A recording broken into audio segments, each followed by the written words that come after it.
avec une invitée spéciale que tu as sans doute déjà vue. Oui, je vais la présenter dans quelques instants. Avant, je me présente à toi qui arrive et qui tu te demandes qui je suis. Je suis Elvina Maïlis, réalisatrice et studio de création. Tous les liens qui sont en description, tu peux retrouver voilà, sur cette chaîne. Pour l'heure, je la présente. Elle est en duplex avec moi, Mélissa Briand, qui est créatrice de contenu avec d'autres activités. Elle va se présenter dans quelques instants. Donc, tu restes avec nous. À tout de suite. À tout de suite. Bonjour. Bonjour Mélissa. Bonjour, Ravie de t'avoir ici. merci, de même. Peut-être, comment tu caractériserais ton métier, puisque tu es en même temps modèle photo et tu es vendeuse prêt-à-porter. Comment tu pourrais, qualifier ton métier, par exemple? Qualifié, bon, on va dire que de base, la vente, ça s'est fait tout seul. Niveau organisation, c'est pas hyper compliqué dans le sens où bon, j'ai des horaires fixes pour le moment. Donc, les shootings photos se font vraiment. On ne m'impose pas une date, on se met d'accord avec le photographe. Donc, j'arrive à jongler entre les deux. Donc là-dessus, il n'y a pas de souci. Essentiellement pour des marques, pour des enseignes, ou c'est pour toi personnellement avoir des photos pour Alors, les shootings que j'effectue, c'est surtout des collaborations, mais vraiment dans le milieu artistique. Il n'y a pas du tout de côté commercial, mettre mise en avant de produits, etc. La majeure partie de mes shootings photos, c'est vraiment le côté artistique, savoir shooter de différentes manières, avec de différents photographes, poser différemment, etc. Avec des thèmes aussi totalement variés. D'accord, varié, par exemple, ça peut aller. Tu as des idées, tu as des exemples, par exemple Par exemple, je vais shooter des fois en intérieur en studio avec rien derrière. On va être sur un fond noir, un fond blanc. Un thème cocooning, un thème lingerie, comme des fois je peux aller sur du thème urbex, thème chic, classe, on va être sur du thème féminin, mode, donc au parc, dans un environnement naturel, ça peut très bien être urbain en pleine ville, avec des styles vestimentaires différents, des styles d'environnement aussi différents, donc là-dessus c'est très varié. Tu t'es rémunéré quand tu fais des shootings ou c'est vraiment en collaboration Alors, des fois, la plupart de mes shootings, c'est des collaborations parce que je m'entends bien avec les photographes, etc. Donc, c'est devenu une habitude de shooter avec quasiment les mêmes photographes. Mais oui, il y a des fois où on me propose des shootings rémunérés. D'accord. Et donc c'est oui, t'as pas encore de partenariat avec des marques en particulier pour l'instant ou... Si, alors des partenariats, c'est autre chose. C'est plus, on va dire, des demandes de vidéos ou de stories sur les réseaux sociaux pour présenter une marque. Donc, ça peut être cosmétique, bijoux, vêtements, etc. D'accord.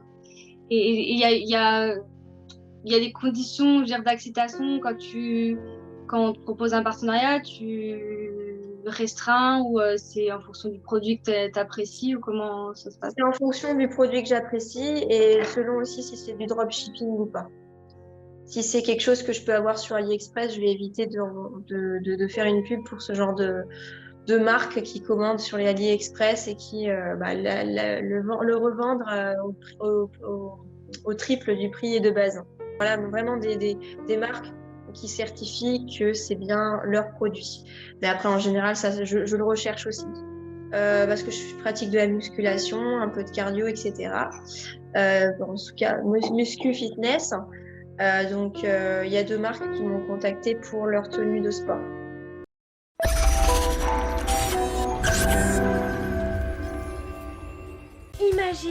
Imaginez, jouer c'est ma vie, jouer c'est ce que je suis. Maïlis a bien compris que le métier d'artiste, notamment devenir acteur, est très difficile. C'est pour cela qu'elle a conçu sa formation d'interprète, devenir un acteur libre et sans complexe. Pour la rejoindre, cliquez sur le lien et découvrez votre cadeau dans la description. Elle vous attend depuis son studio. A tout de suite. Qu'est-ce qui t'inspire?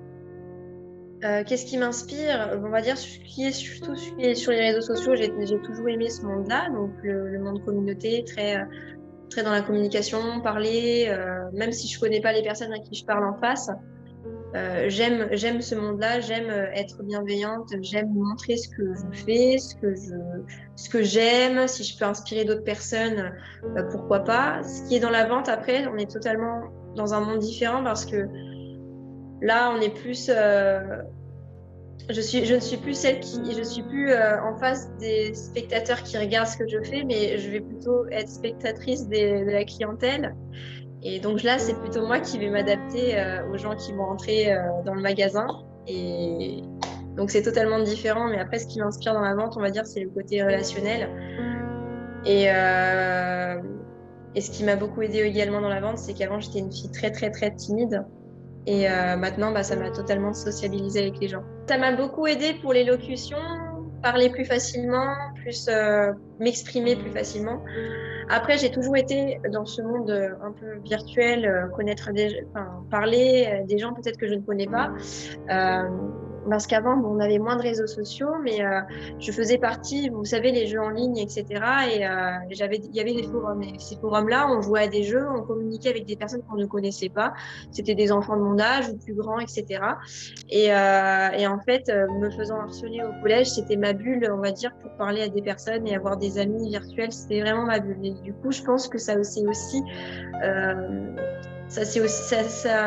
ce côté-là a grandi au fur et à mesure et maintenant c'est tombé sur les réseaux sociaux. Donc, je pense que j'ai toujours été comme ça de base. Oui, tout ce qui est développement personnel, méditation, justement le sport, je pense que je peux l'inclure dans le développement personnel parce que ça m'aide aussi psychologiquement à prendre confiance en moi, etc. La méditation pour me canaliser un petit peu, on va dire comme on a des blessures, des fois il y a des réactions qu'on va avoir qu'on ne contrôle pas. Ça m'a beaucoup aidé aussi sur ma façon de voir les choses, à me calmer, à évoluer. Et puis surtout ce qui est aussi très, je tire les cartes depuis que j'ai 18 ans et ça. On va dire que je suis beaucoup dans ce monde-là, bien-être, même bien-être à la maison. Je fais très attention aussi à mon alimentation, donc c'est un mode de vie. Tu dis tu tires les cartes, mais tu le fais pas forcément sur TikTok, parce qu'effectivement, il y en a beaucoup qui le font de plus en plus, c'est devient comme presque une mode. Mais du coup, tu gardes ça pour toi. Ouais. Non, j'ai pas envie de faire comme les autres. Et puis oui, c'est devenu une mode plus qu'autre chose. Les gens se sont dit, ah, c'est stylé, il y a des cartes, etc. Donc je vais faire pareil. C'est pas du tout. Alors, pour aider des personnes, en fait, je suis plus à tirer les cartes pour aider des personnes, des amis, etc., mais des connaissances. Voire, il y a des personnes, des fois, qui me contactent sur Instagram pour leur éclairer sur une question. Donc, voilà, des fois, je peux faire des lives aussi où je tire les cartes quand, du coup, je parle à des personnes et je tire des cartes. Mais c'est vrai que sur TikTok, c'est devenu une mode, alors que moi, on va dire que je m'y intéressais depuis bien avant que ça devienne une mode, même bien avant que les réseaux sociaux, on va dire, que tout le monde ait des réseaux sociaux. Je m'y intéresse depuis que j'ai 13 ans. J'ai appris à tirer des cartes grâce à ma grand-mère qui a toujours tiré des cartes. Donc, en fait, je suis née dans ce monde-là. Et je préfère ne pas trop m'étaler dans ce sujet. J'en parle de temps en temps sur mes TikTok, mais c'est très léger. J'ai pas envie de monopoliser mon TikTok sur ce sujet-là. Parce que je trouve ça pas très simple de parler que de ça. En plus, les mauvaises langues, les gens n'y croient pas forcément. Bon, j'ai pas envie d'avoir une haine de personnes à les percher, etc. Bon, moi, c'est mon monde à moi. J'en parle, j'assume totalement ce que je fais, mais j'ai pas envie de m'étaler sur le TikTok là-dessus. Je le fais vraiment, je le montre, les gens savent, mais je préfère que ça reste personnel. Et si je peux aider des personnes, j'aide des personnes, mais je vais pas faire des tirages généralisé, etc. Donc en fait, ce côté ésotérique que tu as bien, et tu as peut-être un chiffre en particulier ou des chiffres qui sont significatifs pour toi ou importants et qui te représentent lesquels? Oui, depuis petite, j'ai toujours été attirée par le chiffre 3. Je ne l'utiliserai pas comme porte-bonheur, mais quelqu'un va me dire choisis un chiffre de 1 à 10, je vais automatiquement dire 3, ou 33, ou 333. Je sais pas, le 3 m'attire beaucoup. Tu as peut-être d'autres porte-bonheur, ou enfin, même si c'est pas un porte-bonheur, mais est-ce que tu as un porte-bonheur ou quelque chose que tu as souvent avec toi? Ça peut être un collier, un pendentif ou quelque chose. Des pierres, donc tout ce qui est lithothérapie, je vais beaucoup porter des pierres. être beaucoup attirée pour les pierres. Je me sens bien avec des pierres, mais j'ai pas forcément de porte-bonheur. Quelles sont les qualités essentielles, on va dire, pour exercer ton métier? Enfin, ça peut être vendeur, j'imagine. J'ai pas de qualité. En fait, c'est quelque chose qui peut s'apprendre quand on a vraiment on va dire, enfin, faut pas que ce soit un effet de mode. Faut être attiré par ça. Faut aimer, faut se sentir bien dans ça, faut se sentir vraiment dans ce monde-là. Faut pas le faire parce que c'est la mode, parce que les cartes sont jolies. C'est vraiment quelque chose qu'on ressent et j'ai toujours été attirée par ça. Je me suis toujours dit que tout ce qui était monde ésotérique, magie, etc., ça m'a toujours intéressée. Mais pour tirer les cartes, déjà, faut avoir de l'intuition, être bienveillant et vouloir en fait aider la personne qu'on a en face et avec qui on tire les cartes. Il faut vouloir guider la personne qui est en face de nous. C'est une volonté. Et dans ton travail de vendeuse, quelles qualités peuvent être essentielles par rapport, enfin, peut-être le côté, le goût de la communication, mais peut-être qu'il y a d'autres qualités. Qualité, alors déjà, il faut être à l'écoute. Faut être souriante. Bon, je le suis pas forcément beaucoup, mais on va être vendeuse. Le souci, c'est qu'il y a une qualité qu'on nous dit forcément, enfin, souvent d'avoir. C'est de savoir sourire même quand ça va pas. C'est quelque chose que je n'ai pas forcément parce que je suis très transparente. Donc si j'ai une mauvaise expérience avec un client, ça va se voir tout de suite à ma tête que je ne l'aime pas. Sinon, pour moi, il faut avoir du caractère dans la vente. Donc, il faut savoir être bienveillant, bien parler, avoir une bonne élocution. Mais à côté, si une cliente essaye d'écraser la vendeuse pour se sentir en puissance, il faut savoir mener la danse. Il faut savoir remettre, on va dire, la cliente ou le client à sa place. Est-ce que tu as eu... Quelle est ta meilleure anecdote, on va dire, soit dans la vie, soit dans ton métier? Enfin, je sais pas, La meilleure anecdote dans mon métier, oulala, j'en ai tellement. Marquée positivement, c'était une dame alors je la raconte à chaque fois. À mes entretiens, on me pose souvent cette question. La meilleure anecdote dans la vente, c'était une dame, et c'est rien. Quand je le raconte, c'est vraiment rien. Mais c'est moi que ça m'a marqué. C'est une dame qui est venue et je l'ai raconté dans une de mes stories, qui recherchait pour Noël un cadeau. Donc elle recherchait des petites peluches très mignonnes, en animal, etc. Donc je lui montre les petites peluches et cette dame me dit « Bon, vous allez rigoler, ne vous moquez pas de moi, mais en fait, c'est pas pour un enfant, c'est pour le nouveau chaton de mon petit-fils. » Elle est venue dans un magasin de prêt-à-porter enfant de moyenne haut de gamme. Donc, c'était des peluches, on va dire, dans une moyenne de 20 € la petite peluche.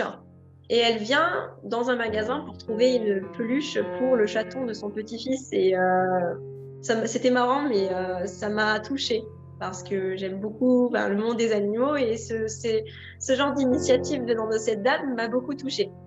Et c'est vrai que c'est pas commun de venir pour un tel cadeau. Enfin, oui, pour Noël, déjà, offrir un cadeau de Noël pour un animal, ça se fait, mais tout le monde ne le fait pas. Et venir dans un magasin de prêt-à-porter enfant, acheter une petite peluche à 20 € pour le chaton de son petit-fils.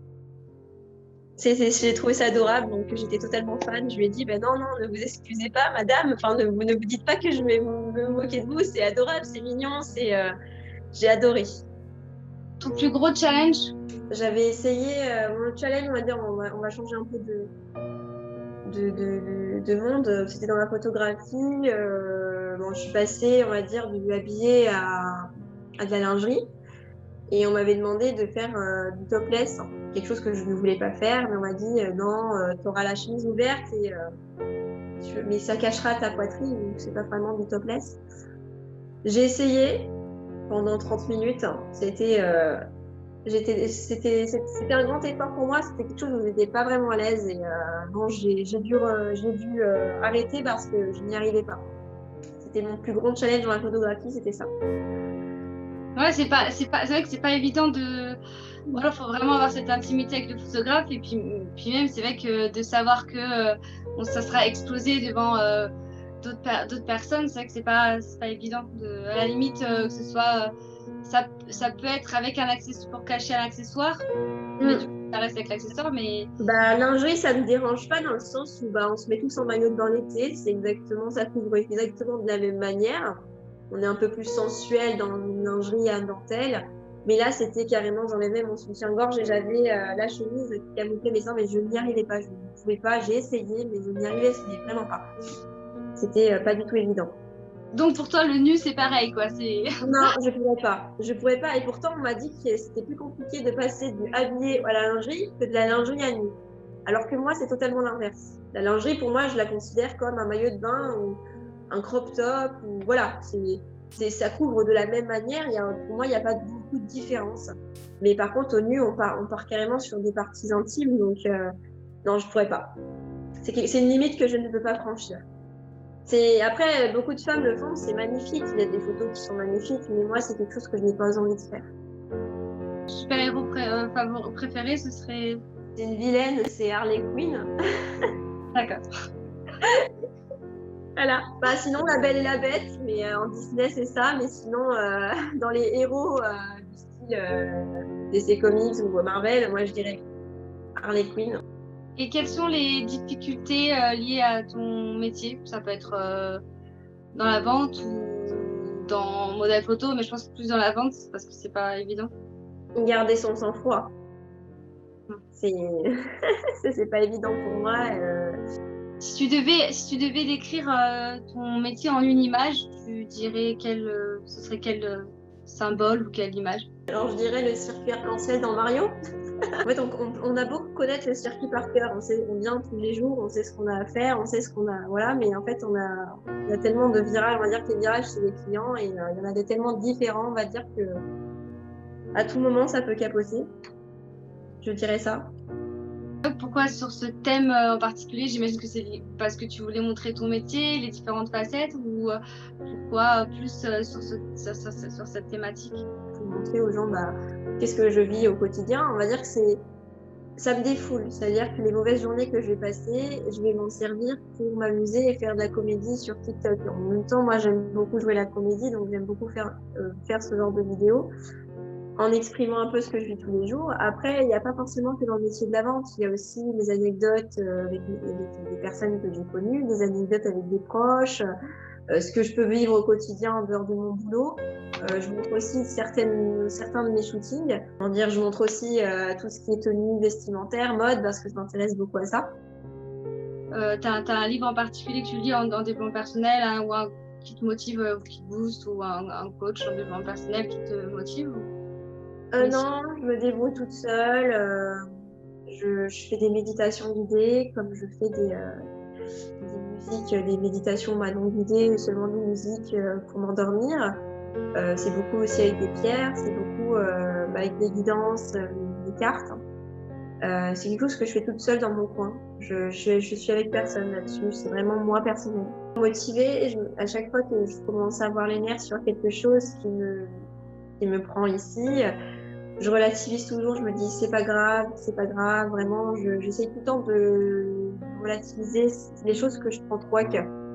Quand je commence à m'énerver ou à, on va dire, comme quelqu'un ou une situation qui va un peu m'empoisonner le cœur, qui va me refaire venir un peu dans la mauvaise version de moi, j'essaie toujours de relativiser, de lâcher prise. Si tu avais une lampe d'Aladin, quels seraient tes 3 vœux, si tu avais 3 vœux à faire? Je vais pas mentir, déjà, ce serait d'avoir de l'abondance financière. Je pense que là, tout le monde veut, l'abondance financière. Ce serait d'être entourée de personnes, on va dire, positives. Donc, on va dire d'éloigner les personnes toxiques et anxiogènes de ma vie et d'avoir des bonnes personnes. Et la 3e, ce serait d'enlever mon stress jusqu'à la fin de mes jours parce que je suis une fille très stressée. De ne plus être stressée du tout. Tu as des thématiques que tu n'as pas encore fait, que tu aimerais faire par exemple? En photo? Sur TikTok? En photo ou en vidéo Sur TikTok, j'aimerais beaucoup plus faire tout ce qui est aussi tuto, beauté. Un peu plus dans les conseils mode. Et en photo, par exemple, tu as un peu touché à tout, ou il y a des thématiques que tu n'as pas forcément fait, par exemple costume ou médiéval, ou je sais pas, mes thèmes qui viennent. Ouais, la plage, ça fait 2 ans que j'aimerais en faire, mais à chaque fois, il n'y avait jamais de dispo avec les photographes, donc on va bien faire un shooting photo à la plage. Ensuite, j'en parlais tout à l'heure à mon photographe parce que j'ai fait un shooting ce matin et j'aimerais bien faire le shooting dans la neige. Mais bon, ça faut trouver aussi le bon moment pour avoir la neige ce jour-là.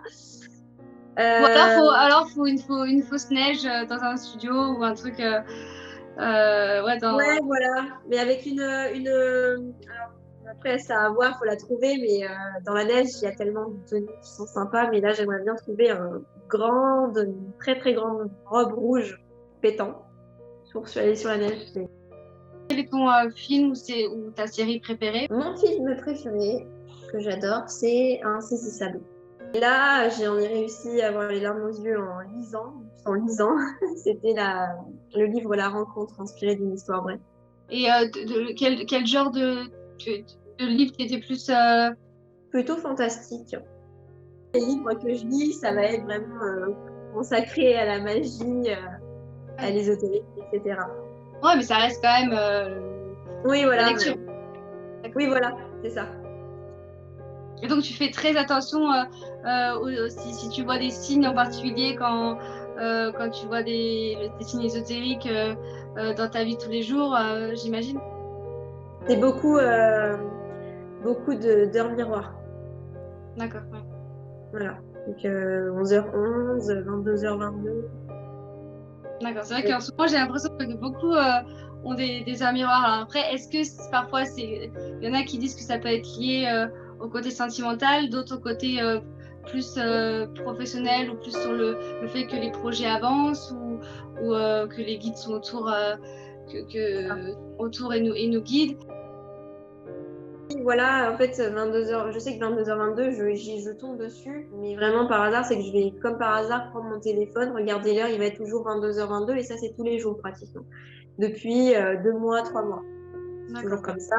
Où ça va être midi 12, 12h12, ou 11h, mais ce sera toujours sur les chiffres 1 et 2. Donc le 2, ça concerne tout ce qui est guide et ange gardien, comme quoi ils sont en ce moment même là. Bah, ça me prouve encore une fois que c'est pas forcément un hasard, que je le vois tout le temps, c'est peut-être pour une raison, etc. Donc j'analyse la situation, on va dire.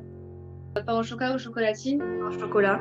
Réflexion ou action? Action. Mail ou téléphone? Téléphone. Et si tu avais une couleur? Rouge. Une ville? Naples. Voilà, une valeur qui te représente. Honnêteté. Un animal? Un chat. Un pays que tu as peut-être visité ou vécu ou là où tu aimerais aller? Italie. Italie, là où tu aimerais aller ou tu as déjà vécu Je suis d'origine italienne, donc je suis déjà y allée, mais j'aimerais re-aller là-bas. Et t'as visité d'autres pays ou tu aimerais aller dans d'autres pays? Espagne aussi, Mexique. Tout le monde, quoi. Voilà, c'est ça. Je crois qu'on aime tous, il y en a beaucoup qui aimeraient faire pareil, faire le tour du monde, je vois. Après cette phase d'inactivité où on est resté chez soi, on a maintenant tous envie de partir, c'est clair. voyager. C'est clair, j'en ai marre de rester ici. Est-ce que si tu as un conseil que tu pourrais donner pour aider soit des personnes, ça va être des conseils pour les contenus, soit un conseil...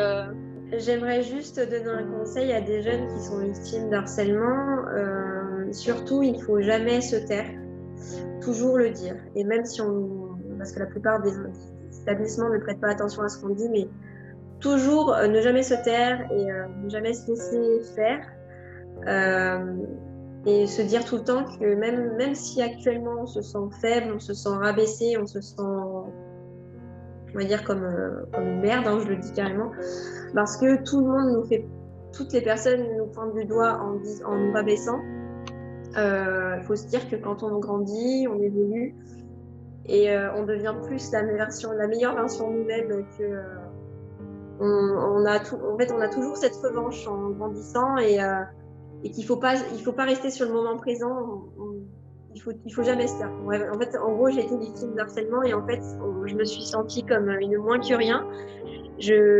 Pour moi, j'étais une mauvaise personne dans le sens où je ne valais rien, je ne méritais pas d'avoir des amis, je ne méritais pas d'être connue, je ne méritais de rien du tout. Et en fait, c'est en grandissant que ça nous forge un caractère et